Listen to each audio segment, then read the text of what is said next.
Hey everybody, Kyle Goth here from GothFilmReviews.com and the Goth Film Reviews YouTube channel. Sorry I got the AC going because it's like 85 degrees outside right now, but I've got my first reaction to the new George Miller film, 3,000 Years of Longing.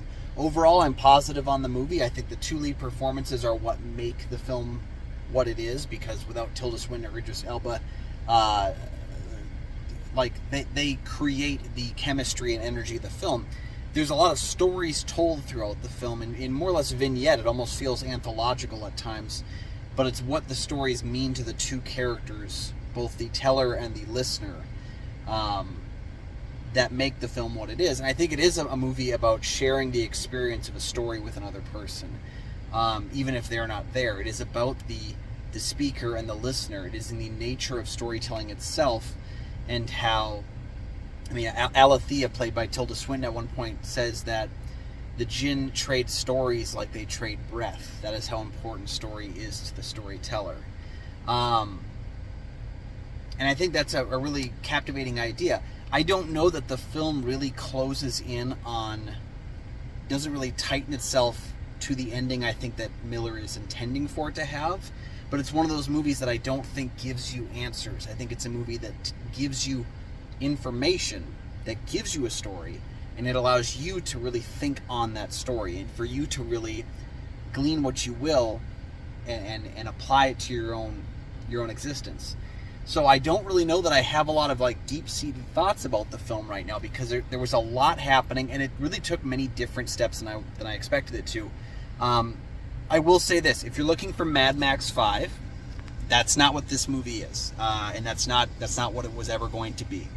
This is a much more somber, a much smaller film, a more intimate movie. It really is two people talking for a large portion of it, and that's okay and interesting if it's done well, and it is.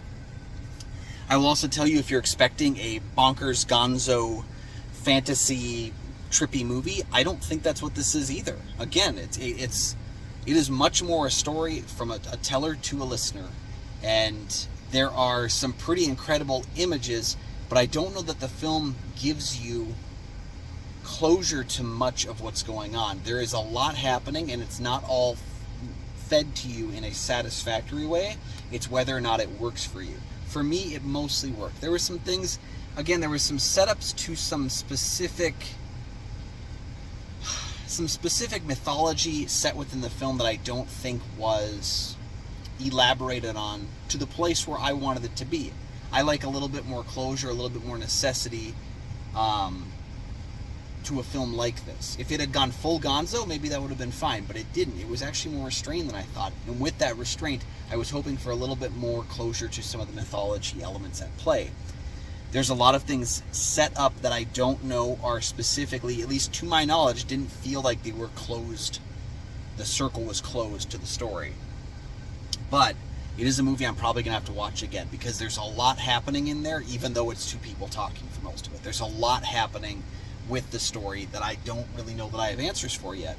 And so if you're into that kind of thing, if you want a movie that's going to stay with you and keep you thinking about it for a while, which is probably what this one will do, this might be for you. It won't work for everyone, and I think that's kind of the beauty of it. But it worked for me, and I think if you're into that kind of stuff, it may work for you. But let me know your thoughts on 3,000 Years of Longing down below when you finish seeing the film. It opens now, wide.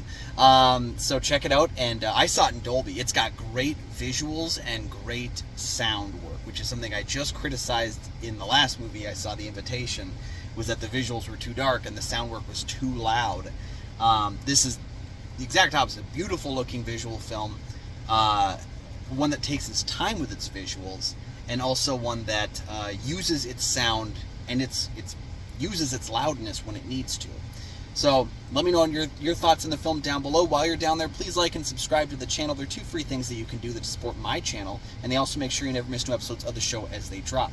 You can also check out GoatFilmReviews.com for my many written reviews. You can find Goat Film Reviews on Facebook. You can follow me at Almighty Goatman on Twitter, Instagram, and Letterboxd. And you can check out my show Kyle and Nick on Film that I host with Nick Plotachuk from the St. Paul Filmcast. We have new episodes Mondays, Thursdays, and Scary Movie Saturdays. Check out all those links down in the description, and we'll see you next time.